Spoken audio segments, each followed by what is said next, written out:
Well, good evening, everyone, and welcome back to another Sunday evening revelry for emerging Revolutionary War. Sorry about that. We've been talking with our author about both Civil War history and Revolutionary War history in the couple of minutes leading up to tonight's book chat with Dr. Benjamin Carp, or as you can call him this evening, Ben or Professor Carp. Getting to know him the last 10 minutes or so has been a true delight, and we're in for a great presentation this evening and discussion. But before we get started tonight, a couple things, get the house in order. If you have any questions this evening, drop them in the chat. I'll be sending those Ben's way throughout the program tonight and at the end, so don't feel bashful about dropping any questions you may have into the chat. Also, don't forget 2 weeks from tonight will be our next Emerging Revolutionary War Revelry on Sunday nights at 7 p.m. I also want to let you know that ERW's latest book has just come out in the ERWS series, and that is on the Battle of Camden by ERW historians Rob Orison and Mark Wilcox. So make sure you pick up a copy of that. If you order it through our publisher, Savas Beatty, they can get you a signed book plate by the authors, so you're going to want to make sure you pick up that. And also, we've got some news on the bus tour coming up in November to Charleston. If you're still on the fence about that, please get on the waiting list. You never know, there may be a cancellation here or there by some folks that are unable to make it. So if you're still interested in that, make sure you send us a message on Facebook or through the Emerging Revolutionary War blog, the website, and let us know that you'd be interested in getting on a waiting list. So without further ado, I want to go ahead and get into our discussion tonight, our book chat with Dr. Benjamin Carp. Tonight, we are looking at his work, The Defiance of the Patriots, the Boston Tea Party, and the Making of America. And I've got my well-worn copy with me here this evening as we get into it. So, Ben, tell us a little bit about why you chose the Boston Tea Party. You know, when I think about the historiography of the Revolutionary War era, the Colonial War era, I think about textbooks used in public schools and you know, post-secondary education. It's Boston Tea Party, Valley Forge, Yorktown, and the treaty, and that's what you get. But how did you get into Boston Tea Party? Why this moment in this period of history? Yeah, it's funny. I used to say this is sort of a newspaper reference for those of us who remember newspapers, right? I used to call it an above the fold topic, right? Like something that everybody's more or less heard of, you know. And so, yeah, what is there new to say? And ironically, I'm kind of reading Bonnie Tremaine now with my son, and we just finished the chapter on the Boston Tea Party. Can you hear me? I feel like my connection is not fantastic. Yep, I can hear you just fine. Great. So yeah, how did I come across this topic? Well, my first book, which was based on my dissertation, it was called Rebels Rising: Cities in the American Revolution. And it looked at how political mobilization took place in the 5 biggest cities in the years leading up to the Revolutionary War. And I actually picked like a different space within the city for each city. So in New York City, it was taverns. In Philadelphia, it was the State House, what's now Independence Hall, and the State House Yard. For Charleston, it was households. For Newport, it was houses of worship.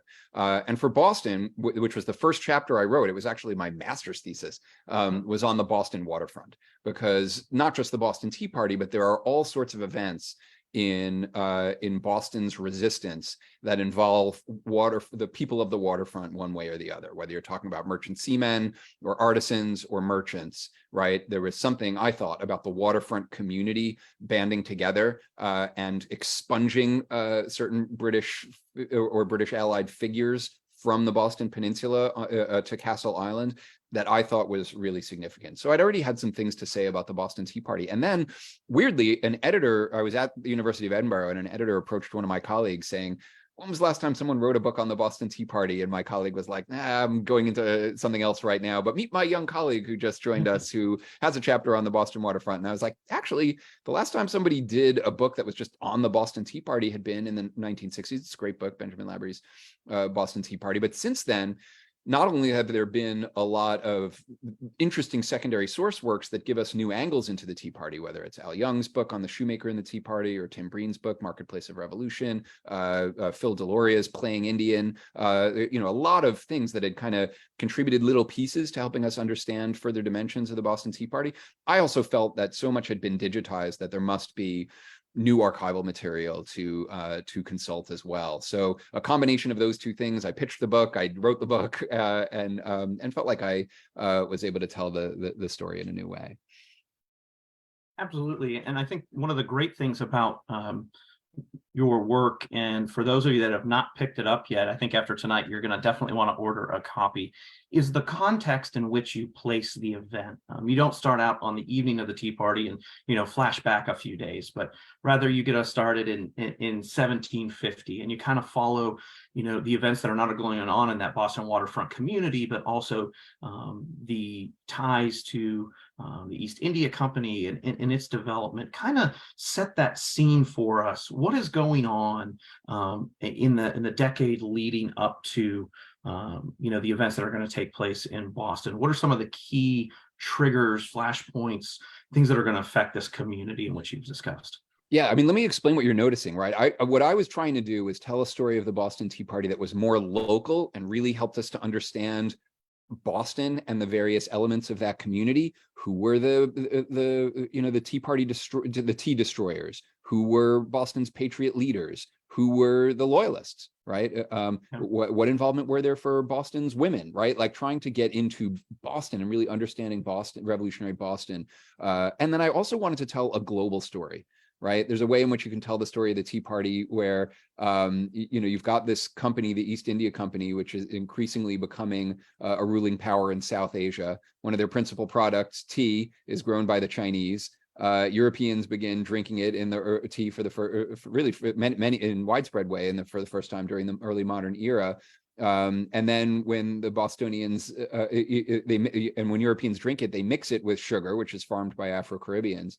And when the Bostonians dump it in the harbor, they dress as Native Americans. So all of a sudden, right, you've got all these global forces converging on this one moment. And so I really felt, and this is what you're seeing, is that I had to back up and explain both Boston and also the wider world where Boston sat.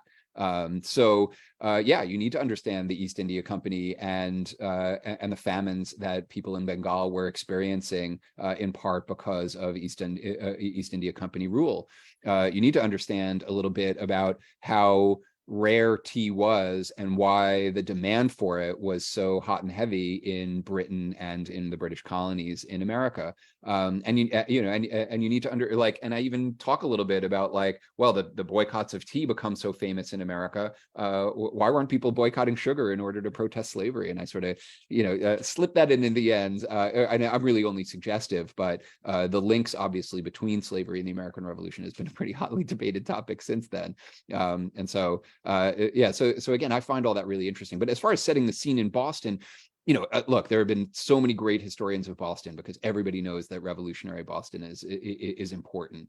But I really wanted to kind of make sure that my readers also were situated all right, let's understand the Sugar Act and the Stamp Act. Let's understand the Townsend duties and Boston seeing itself as trying to keep up with the Sons of Liberty in New York and Philadelphia. It really had to understand that. I also wanted to kind of say, well, what were the guys who destroyed the tea, who I'm fascinated by, to the extent that we can identify them, what was how were some of them politicized? Were some of them involved in political groups or previous protests, right? I say in the book that the bullets narrowly missed 4 people who would later participate in the Tea Party, right? And so seeing the people who were killed during the Boston Massacre, right, becomes this, that may have been a radicalizing moment for those men. And so understanding what might have been going through the head of the people who dumped the tea, right, not just because of what had been happening over the previous weeks or since the passage of the Tea Act, but really understanding the longer history. Because in some ways, the Tea Act itself is important, but the Tea Act not only doesn't raise any new taxes, but actually was going to make tea cheaper for American consumers. And so you really need to understand, okay, then what was the Townsend duty? What was the objection to that? Do the Americans see themselves as having anything in common with the people of South Asia, right, as they think about the rapacity of the East India Company or something like that? I thought there were all these interesting dimensions that were worth exploring further. Yeah, and I think, one of the interesting points that comes out of some of these early chapters that provide this great foundational understanding is how these particular things, some of these acts, some of the ideology that's passing around, how it's particularly impacting or affecting just the specific area within Boston. So you really get a really intimate look at life along the Boston waterfront, and how these things are affecting the day-to-day lives of these individuals that will become key players as we move into the 1760s and 1770s, as you go throughout the narrative. Yeah, I mean, it's been my argument for a long time that cities are just fascinating places. They're really Yes. dynamic. New people are showing up all the time, and yet the cities were intimate enough that most of the longtime residents largely knew one another. And so, like, what comes, and newspapers are rare places to find like the organs of government and newspapers and and all this commerce and things like that. Ideas are moving around. There's just new goods, right? The latest fashions, right? And so, what happens when you put all that in these tiny places like on the peninsula of Boston? What does that mean for for the political dynamics that we see? And I think this stretch leading up to the actual Tea Party itself is almost a microcosm for many other areas throughout the colonies, and can really be a story that is representative or indicative of that colonial experience, if you will. If anything, those events leading up to the Tea Party, and how it particularly impacts one local community, is a great case study for other metropolitan areas, if you will, in the colonies. When you were working on this, the context, or providing the the background information for the readers in this study, one of the things you noticed was, or told us this evening, was the use of new sources, or sources that have been digitized. What were some of the things that you were finding to this specific area of Boston that you thought was particularly intriguing? You're like, I got to include this in the background. It's going to make the events in 1773 much more impactful if they understand this. Yeah, I mean, well, one thing that digitized records allowed me to do was to, like, there are these names of people who participated in the Tea Party, but like being able to kind of trawl through like old 19th century local histories, like, allowed me to find out more about who those guys were than I think would have been possible before, because some of them like move away from Boston after the Revolution, and so trying to find them, right, was difficult, right, unless there had been genealogy on them or something like that. And so that was one of the things that digitization allowed me to do. But actually, I think one of my favorite sources, I think I actually found in manuscript, which was from the William Palfrey papers at Houghton Library at Harvard University. William Palfrey was an associate of John Hancock's, and he's kind of traveling around New York and Philadelphia. And I think he's mostly there for commercial reasons, but he's also like talking politics with people. And he writes back to Boston, and I think he's writing to Hancock, and he says, Boston really needs to make sure that the tea doesn't land, or it will never be able to recover its reputation among the Sons of Liberty in New York and Philadelphia, right? Like, because Boston had kind of punked out a little bit on the non-importation agreements back in 1770. And so the Sons of Liberty in New York and Philadelphia were like, hey, we've been smuggling all our tea, but the Bostonians have been drinking legally imported tea from Britain, and we really don't like that. And so if Boston's really going to, stand with us, then then they've got to stand with us now. And so I realized, oh, like, the Bostonians are actually feeling peer pressure, and that's what makes them dump the tea, right? It's they feel that they can't land it, and the governor's not letting them send it back to London. And so it's not, they wouldn't necessarily have been the first people that you would think of to commit this kind of violent act, even though Boston actually has this terrible reputation as the ringleader of all violence back in London. There's actually some evidence that they might have dragged their feet, except that they are feeling this peer pressure from their brethren in the middle colonies. I think one of the things that we've kind of skirted around so far is we talked a little bit about the context, some of the things that were going on, and we've referenced, how you focus in on this one particular community, if you will. Describe for us that community. Who are these people? What are their daily lives like? What are their occupations? Where do they fit in the the social ladder within Boston itself? Their economic fortunes or stations in life. Talk us a You're little talking about bit. the tea destroyers themselves? Just the community in general.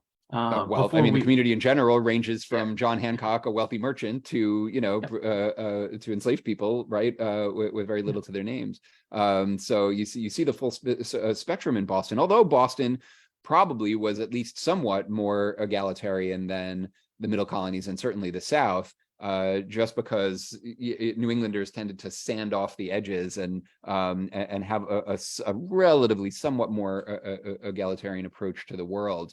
Most Bostonians were members of congregational churches, not all, but that certainly defines a lot about New Englanders and their zeal, right? Their connection to the English Puritans and and the kinds of people who chopped off King Charles I's head.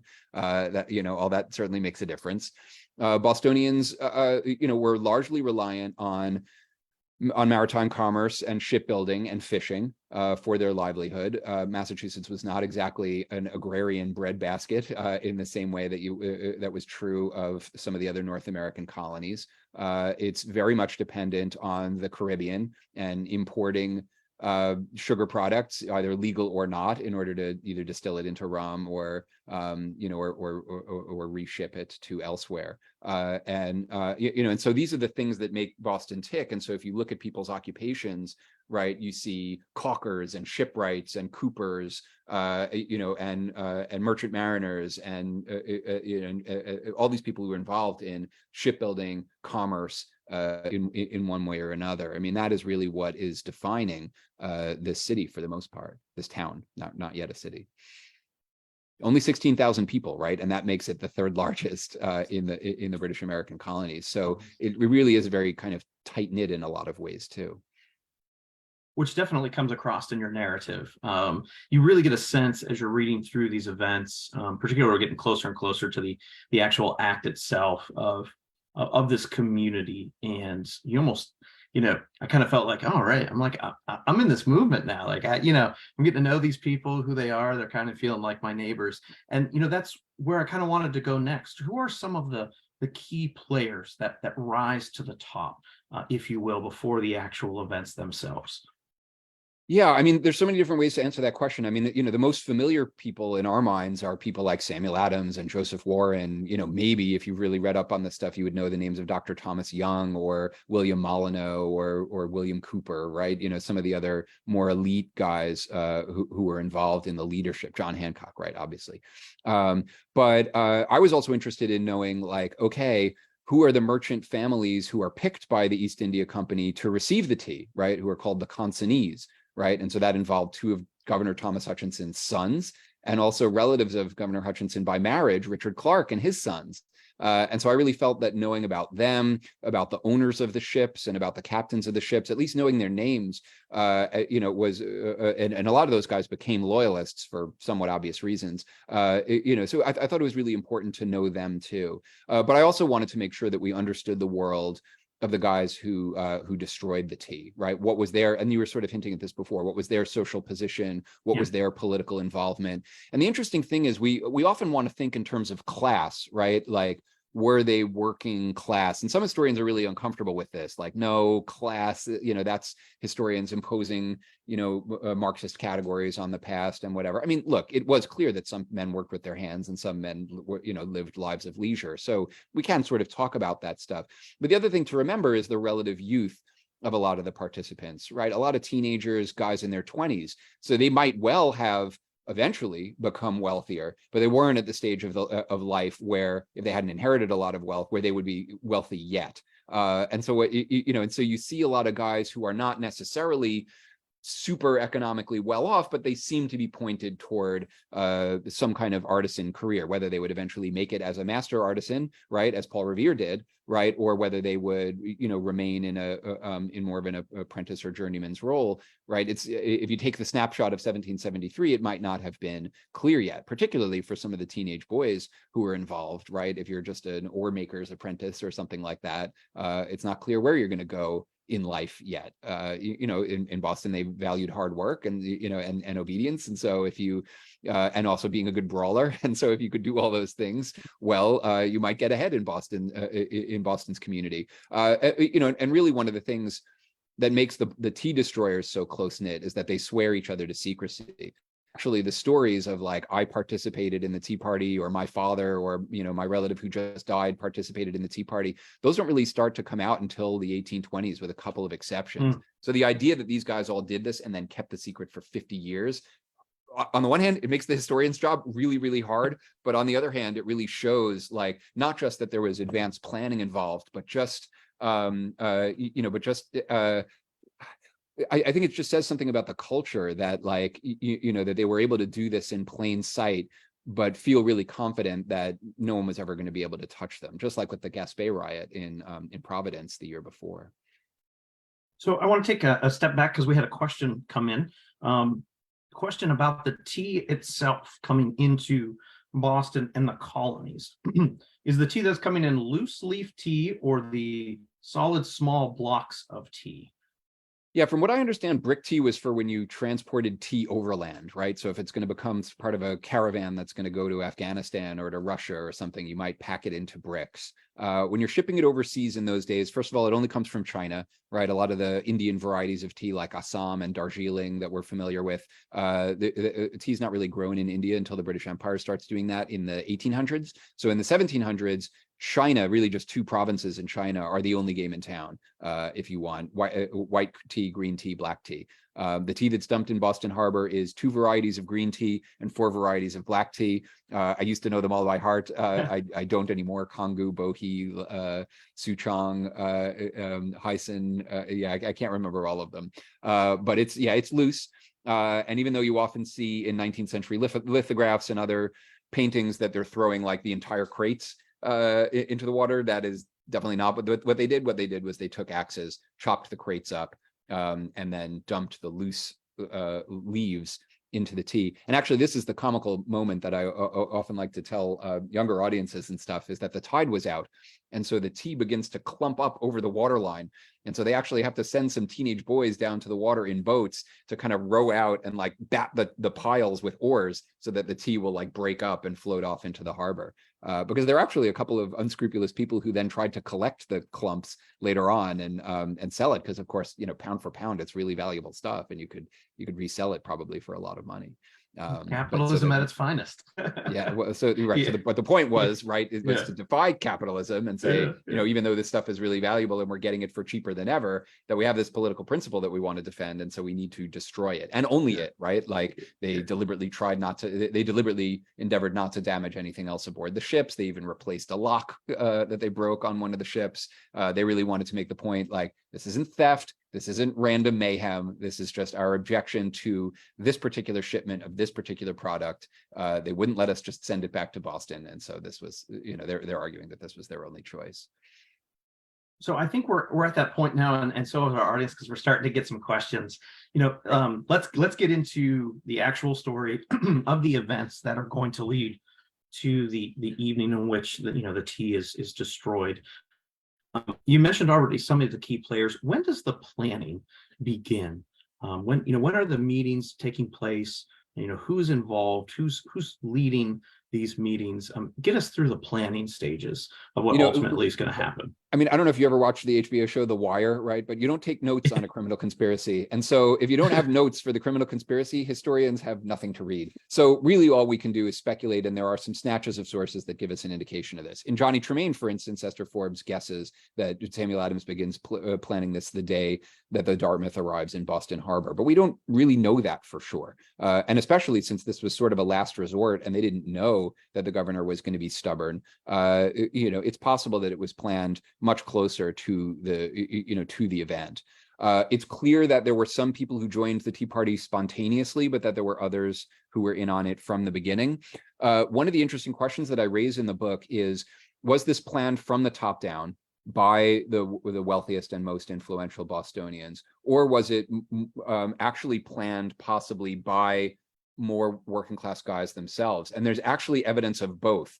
In one account that we get, there was, it was a wealthier person, who kind of stepped right. Like, so for one thing, I looked in the Caleb Davis papers in the Massachusetts Historical Society. This was a wealthy Boston merchant who was kind of politically connected, but a lot of the members of the Boston Tea Party worked for that guy. So you can imagine a guy like that being like, hey, I've contracted with you before, you, and you, I know you guys to be trustworthy. you do this, right? I'm the one who's connected to Samuel Adams. I'm telling you to do this, and that it was kind of ordered from, from on the top, to trusted men on the bottom.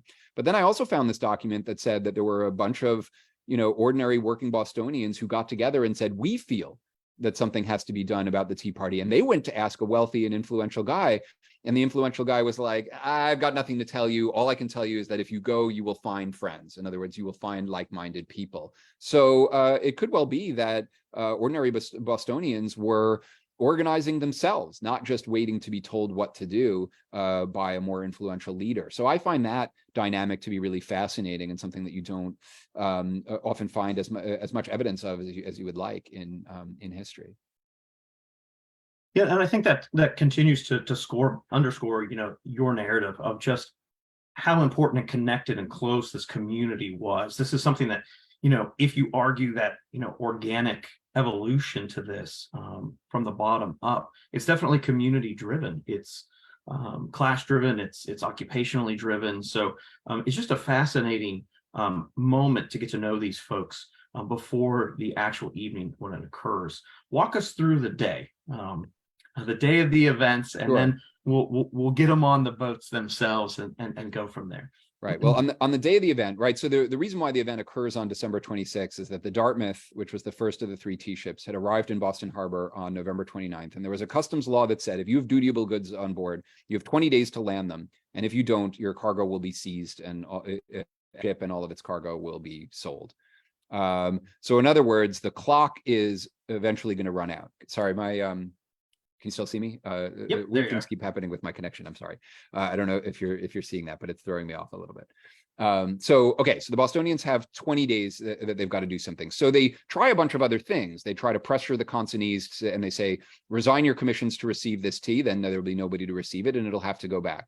And they're like, well, we're not really sure, or if we, or we don't want to be held liable. So if we're going to do that, there needs to be some kind of permission.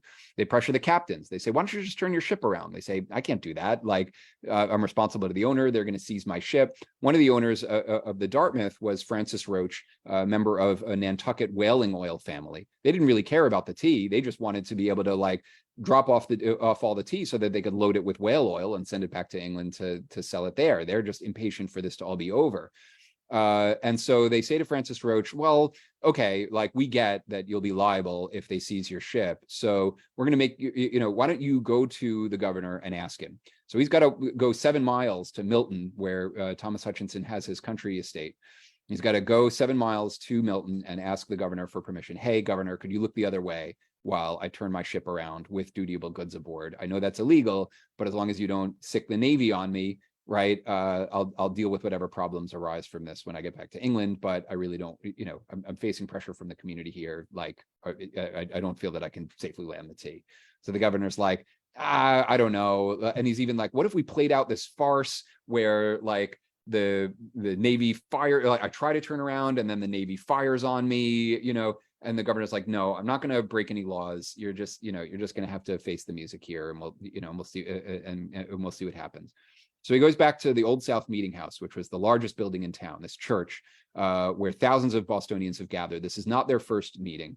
They are gathered there not as the town meeting of Boston, but as the body of the people, involving not just Boston, but the surrounding towns. So in other words, the town is not going to be responsible for whatever decisions made here. This is something, just a spontaneous meeting of the community. Clearly, there's nothing illegal about that, right? We're not gathering on official business. We're just gathering because we are concerned members of our community. So thousands of people are gathered there. They're waiting for Roach to find his way back. Roach is only 23 years old. He's not, he's not exactly the kind of guy who's trying to throw his weight around. But he shows up and he says, yeah, I'm sorry, the governor wouldn't look the other way. And then supposedly Samuel Adams says, well, then this meeting can do nothing more to save the country. And people begin shouting from the galleries the Mohawks are come, Boston Harbor a teapot tonight. And all of the really influential guys like Adams and Hancock and Warren, they ostentatiously stay behind in the Old South Meeting House and begin giving more speeches about the importance of standing strong, et cetera, et cetera. But what the crowd begins doing is walking down to Griffin's Wharf, following this group of guys who had been dressed as Native Americans and whooping. And they go down to Griffin's Wharf, and 3 parties of men, maybe about 100 people total, very hard to get a solid number here, maybe 100 people total, board all 3 of the ships. And in about 2 or 3 hours, they have chopped open 340 chests of tea and dumped it all into the harbor. The Navy, is watching this happen, without being ordered to do something by the governor. There is nothing they can do about it. So the tea all, goes into the harbor. There was a 4th tea ship that ran aground on the back of Cape Cod. That becomes kind of another story. There were other tea ships that made their way to Philadelphia, to New York, although that one was quite slow. And to Charleston, South Carolina. Boston is the place where this happens. There are other smaller incidents of tea destruction that happen over the coming months, but the Boston one, right? The amount of tea that they destroyed was it was worth 96,000 pounds sterling. To give you a sense of that, 1 chest of tea would have bought you Paul Revere's house in the North End. So if you multiply that by 340 times, right, you get a sense of the value of what was destroyed, right? This isn't just like a few tea bags that you could then, go down to the grocery store and replace it. It would have been worth at least between $1 and $2 million in today's dollars. Although actually, Wow. that was my calculation 13 years ago. It'd probably be worth even more now. A little higher now. And one of the things that you mentioned, as the crowd is making their way down towards the wharf itself, you mentioned that some of them are dressed like Mohawks. And we had a question come in that really enjoyed chapter 7 of your book, which is called Resolute Men, or Dressed as Mohawks. And the question regarding chapter 7, they were looking for a short answer, because they understand it's a very complicated question, is why Mohawks in particular? Why not any other tribe? Why not any other costume? Why Mohawks in particular? Yeah, there were other nations whose names were attached to it, like the Narragansett, like the Mashpee, right, who were mentioned, right, names of nations that would have been known closer to home in New England. I think the reason that they picked the Mohawk is that the Mohawk were deliberately not. They were considered not part of New England, but on the border of New England, right? They were, their homelands were mostly in eastern New York. But they ranged into New England, and they had fought actually alongside the New Englanders during King Philip's War, and they had fought against the New Englanders, like Iroquois had fought against the New Englanders to some degree during the 7 Years' War. So the Mohawks were known as a kind of nearby and particularly fierce and fearsome nation. And so I think if you were going to strike fear into the hearts of your audience, right, like where your audience here, I guess, is the East India Company and its merchants and Governor Hutchinson and the British, you're trying to kind of say, we are fierce and independent and autonomous Americans who will not be messed with. Who do we know like that? The Mohawk Nation. Right. I mean, there's like I talk about this in the chapter. There's also maybe some racial scapegoating that's going on here, but obviously nobody actually thinks these guys are Native Americans. Everybody knows that it's white men in disguise. So they are donning a sort of mascot. Right. This is cosplay. Right. Like they're donning a sort of mascot that is meant to convey a message. The disguise itself is meant to convey the message. We know that everyone knows who we are, but you'd better not tell. But the Mohawk disguise is meant to send the additional message that we are a particularly freedom-loving band of Americans. Don't mistake us for real natives, right? Because we know that those, we have a kind of fraught relationship with them, but we're going to adopt their identity in order to adopt what we perceive as their best qualities. This is problematic in all sorts of ways, as Phil Deloria, the Harvard scholar, points out in his earlier book called Playing Indian, which looks at the history of white people dressing up as natives, throughout American history. But he starts with the Boston Tea Party as this moment of like, oh, it's an American identity that is not quite European and is not quite native, right? To be white and American is something in between. I think that is perhaps one of the biggest controversies or myths, if you will, to come out of the actual event of the Boston Tea Party. Were there any other, sort of long-standing controversies or myths that come out of the Tea Party itself? So many myths, man. We're in the business of busting myths. I did an article that people can look up online called like the 7 myths of the Boston Tea Party. some of the ones that I really hate, right? Like, you know, I mean, so like, right, the idea that the Tea Act was going to raise taxes on people, the idea that that this was British government ships or British government tea that was destroyed, not really. The idea that it was even called the Boston Tea Party before the 1820s, it was not. It wasn't called a tea party. It was just called the destruction of the tea in Boston Harbor. So there, I mean, there are lots of different myths. And then, but like really what I try and end the book with is like to kind of give people a problem to figure out. Like, if we were to have a Boston Tea Party today, would you actually root for it? Right? Would you be on the side of people who are willing to destroy property for the sake of a higher principle? Right? If it were environmentalism or abortion or, you know, just protesting taxes, right? Would you be in favor of that level of protest? Right? Or would you be on the side of the British government and the East India Company who were like, hey, this is private property and you can't just be lawless just because you don't like this particular law, right? And so, you know, I find that really interesting that that the Boston Tea Party is kind of on the nice edge of violence and disorder on the one hand, and then, you know, order and higher principles on the some kind on the other. And so, right, that's to me that like, one way to puncture the myth is to kind of say like, actually, this is a sort of interesting problem, right? It's like it's actually an interesting and rich history, and you sort of owe it to the people who lived through it to kind of understand the dilemma that they were facing, rather than enshrouded in some kind of like, oh, this is civil disobedience and like this is how we became like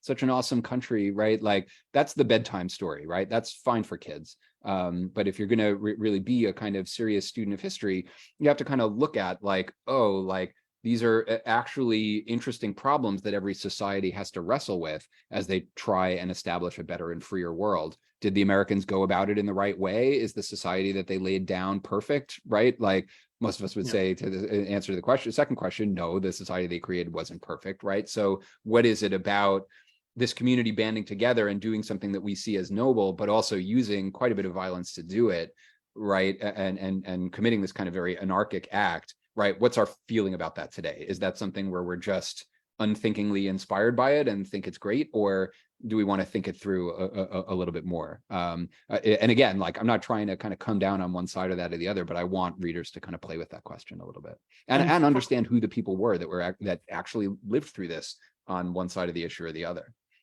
Yeah, and I think one of the genesis to that question was I had just read that article within the last week on the 7 myths of the Boston Tea Party. So for our listeners tonight, we'll make sure to get a link to Ben's article on that. It is definitely a in-depth follow-up to his work, and it's a very good companion piece to tackle some of the myths of the Boston Tea Party.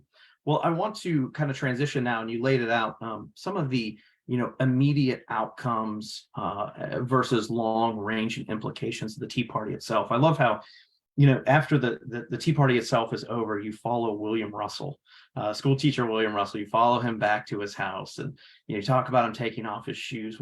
What is the immediate reaction within the Boston community? And then how does that begin to ripple out from Boston? Let's talk about some of those immediate outcomes and implications. Yeah, my understanding is that most Bostonians were more or less in agreement with it. Of course, there were a minority of Bostonians who were considered friends of government, who felt that even if they didn't like the Townsend Acts or the Tea Act, that violence and mayhem were the wrong approach. So there were definitely people who were kind of like, I don't know, or, and also they're like, hey, punishment is now going to come down on this community like a ton of bricks, and it is going to be your fault, right? Like, are my tax dollars now going to have to get used to indemnify the East India Company for its losses? Well, like, and so there's like, there may well have been annoyance, but it wouldn't have necessarily been spoken aloud.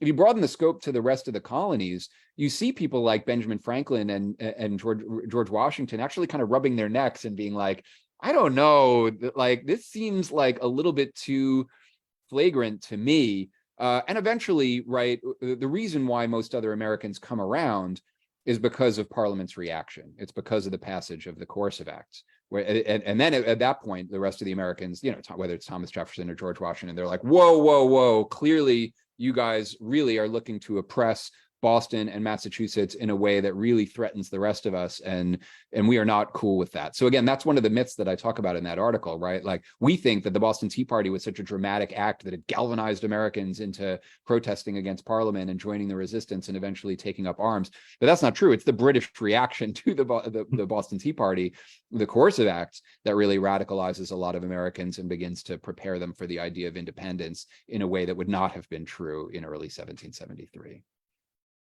Now, how do you see those acts, the importance of those acts play out? Is it still a spirit in Boston, 2 years later, 3 years later? One of the things you talked about earlier in the program tonight was looking at those players and those sentiments. And you mentioned how many of them move away from Boston in the post-war period. Talk to us a little bit about the long-term effects on not only the players, but the community as a whole.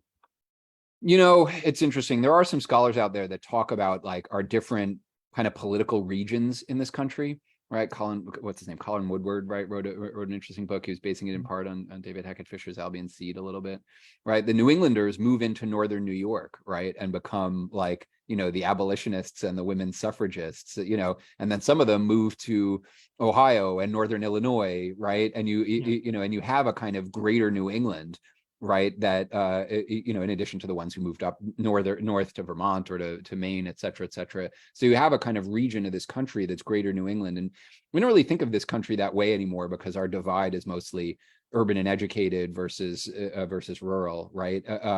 But if you look at a lot of periods of American history, particularly in the 19th century, you had a northern sentiment of being somewhat more egalitarian and being willing to kind of fight for higher principles, right? Versus a South, right, that was, that thought of things in very different ways. So,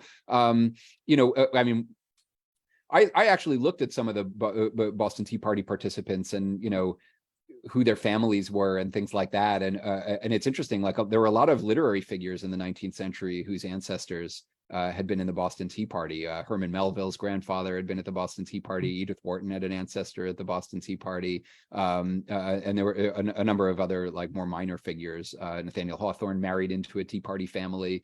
And so, if you want to talk about the kind of spirit of New England, right, I like, one could argue, right, that there was something in the Boston Tea Party itself that then disseminated to different parts of the North, right? But that's a little bit woo-woo and mystical. So I don't want to make too strong an argument for that.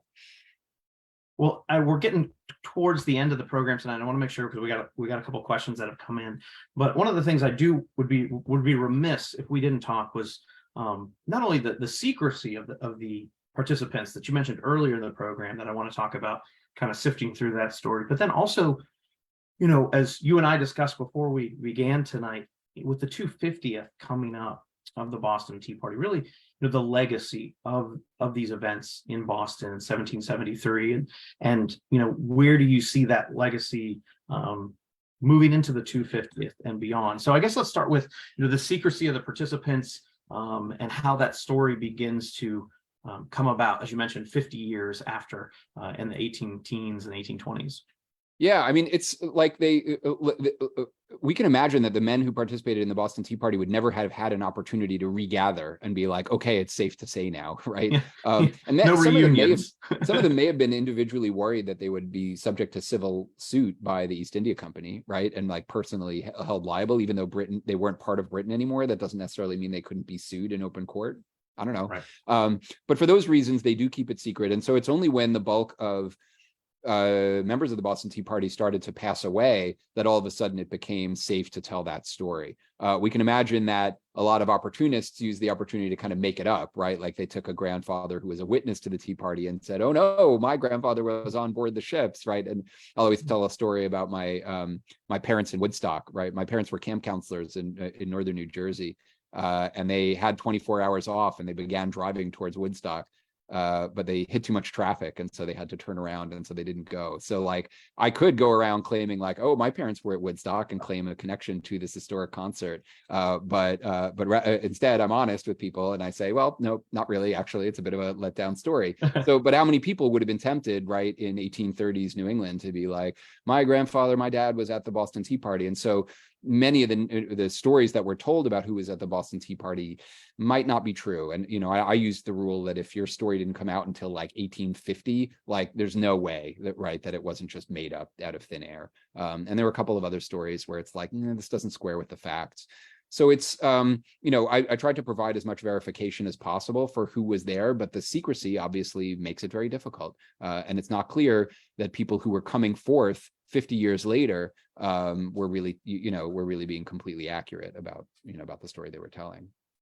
So when does that legacy then pick up? If we don't really, if the participants aren't really coming out into the 18 teens, 1820s, as this generation is aging out, if you will, where do we see the early roots of that legacy take hold in, the American lexicon of important moments in American history, and how does that legacy, I know is a large question for a short amount of time, how does that legacy unfold throughout the rest of the 19th the legacy centuries? manifests itself in as many ways as you can imagine. Abolitionists in the in the 1850s, anti-abolitionists in the 1830s, wets and dries over the issue of alcohol, tax protesters, the KKK and the Knights of Mary Fagin, Gandhi and Sun Yat-sen invoke the Boston Tea Party, right?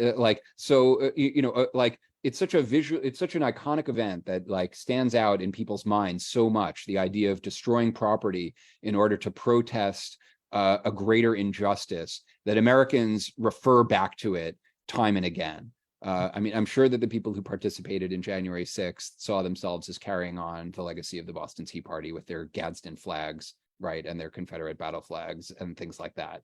But on the other hand, right, I don't think that the Boston Tea Party should only belong to a certain stripe of nationalists, right? Like it's an event that belongs to the United States, and it's something that no matter what our cause, right, we might well want to, right? I mean, eco-terrorists, right? We could compare to the Boston Tea Party, right? Like so, left, right, any number of other political movements in between. I think that the Boston Tea Party fairly belongs to any of them, and as long as we understand the history and understand the analogy that we're drawing, I don't think that we should allow only one segment of of American society to claim the Boston Tea Party as their own.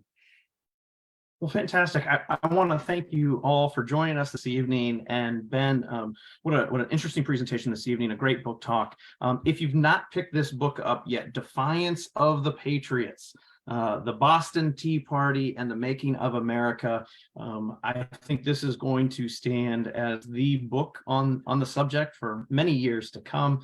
And it's going to be a great book for you to read and have as we make our way towards the 250th of the Boston. Thank you so much. These were great questions. And I'd be remiss if Yale University Press will beat me up if I don't say, hey, I also did this other book, which I don't know, the camera seems not to like.